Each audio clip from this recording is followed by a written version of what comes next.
সিলেটের হাসি মুখের সেই তো আজ আর আমাদের মাঝে নেই।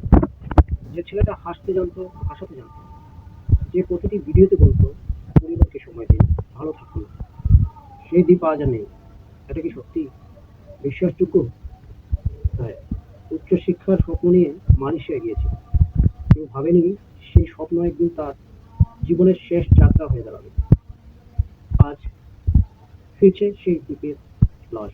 রাত 12টার দিকে হঠাৎ বুকে ব্যথা, হাসপাতালের বেডে লড়াই, আর ভোরের আলো ফুটতেই নিভে যায় প্রাণচঞ্চল দ্বীপের আলো। বন্ধুরা বলছেন ওর মতো হাসি খুশি আর একটা মানুষও নয়। ভক্তরা বলছেন দ্বীপ একবার ফিরে এসো, বলো সব ঠিক হয়ে যাবে। কিন্তু না, এবার আর ফিরে আসা হলো না। আজ রাতে বিমানে ফিরেছে তার নিথর দেহ। যে ছেলেটা হাজারো মানুষের মুখে হাসি ফোটাতো, আজ তাকে গ্রহণ করতে দাঁড়িয়ে সবাই, স্বজনেরা সহ কান্নায় ভেঙে পড়ছেন। এভাবেই কি একজন স্বপ্নবাজ তরুণের গল্প শেষ হয়ে যাবে? এভাবেই কি সিলেটে তার প্রিয় মুখ হারিয়ে ফেলবে দীপঙ্কর দাসদীপ? তোমায় না দেখেও আজ সবাই কাঁদছে।